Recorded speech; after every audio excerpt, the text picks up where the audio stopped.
ఒక ఇంటి పేరుకు నీడగా మొదలై తన పేరుకే ఒక గుర్తింపుగా మారిన ప్రయాణం ఇదే వైఎస్ షర్మిల రాజకీయ కథకు సరైన ఆరంభం. కానీ ఈ ప్రయాణం ప్రశాంతంగా సాగినది కాదు. అడుగడుగున విమర్శలు, అవమానాలు, వివాదాలు కలిసి నడిచిన రాజకీయ బాట ఇది. రాజకీయాలు ఆమెకు కొత్త కాదు. కానీ రాజకీయ రంగంలో ఆమె అడుగుపెట్టిన పరిస్థితులు మాత్రం అసాధారణమైనవి. తండ్రి వైఎస్ రాజశేఖర్ రెడ్డి అకాల మరణం, అన్న వైఎస్ జగన్ పై వరుస కేసులు, జైలు జీవితం, కుటుంబం మొత్తం సంక్షోభంలో ఉన్న కాలం. ఆ సమయంలోనే ఆమె రాజకీయ బాధ్యతను భుజాన వేసుకుంది. అన్న కోసం, కుటుంబం కోసం అనే భావనతో మొదలైన ప్రయాణం క్రమంగా ప్రజల కోసం అనే దిశగా మారింది. 2012లో జగన్ జైల్లో ఉన్న సమయంలో వైసీపీని నిలబెట్టే బాధ్యత ఆమెదే.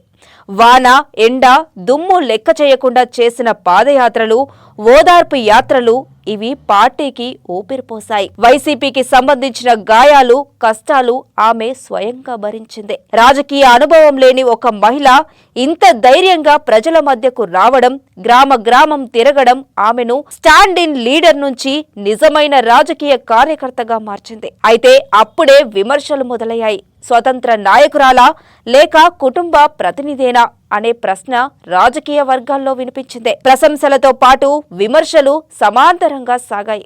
ఇక 2019 ఎన్నికలు షర్మిలతో పాటు వైఎస్ కుటుంబానికే రాజకీయంగా కీలక మలుపు. చావో రేవో తేల్చుకోవాల్సిన కీలక ఘట్టంలో కథన రంగంలోకి దిగిన ఆమె అన్న గెలుపు కోసం ఎంతో శ్రమించి ప్రచారం చేసింది.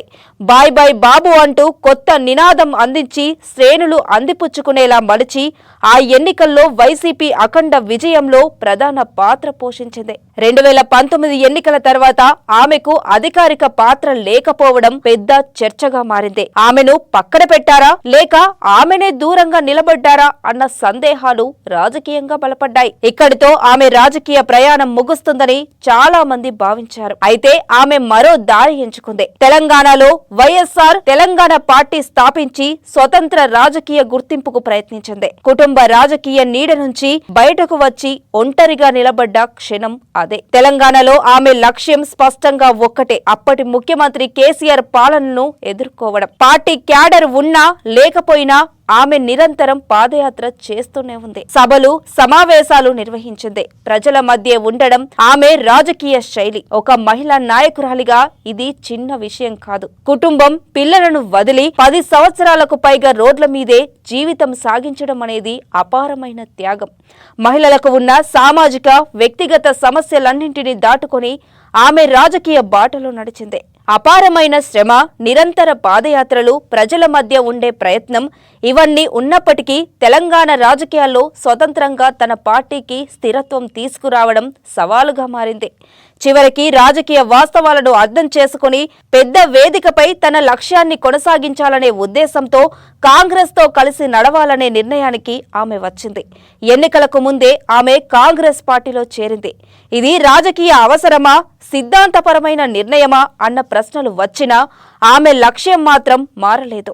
కాంగ్రెస్ లో చేరిన తర్వాత తన బలమైన ఓటు బ్యాంకు ఉన్న ఖమ్మం, హైదరాబాద్, నల్గొండ, మహబూబ్ నగర్ వంటి జిల్లాల్లో ఓట్లు చీలకుండా కాంగ్రెస్ కు బలంగా నిలిచింది.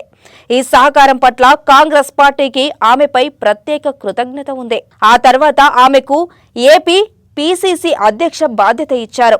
ఏపీ ఎన్నికల సమయంలో తెలంగాణ ముఖ్యమంత్రి రేవంత్ రెడ్డి స్వయంగా వచ్చి నా సోదరి కోసం నేను ముందు ఉంటాను అని బహిరంగంగా చెప్పడం ఆమె రాజకీయ స్థాయికి మరో గుర్తింపు.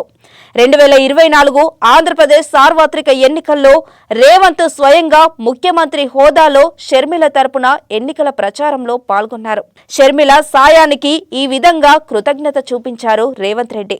రాజకీయాల్లో గెలుపు, ఓటములు ముఖ్యం కావచ్చు, కానీ 100% నమ్మిన లక్ష్యం కోసం ఎన్ని అడ్డంకులు వచ్చినా బలంగా పోరాడాలి.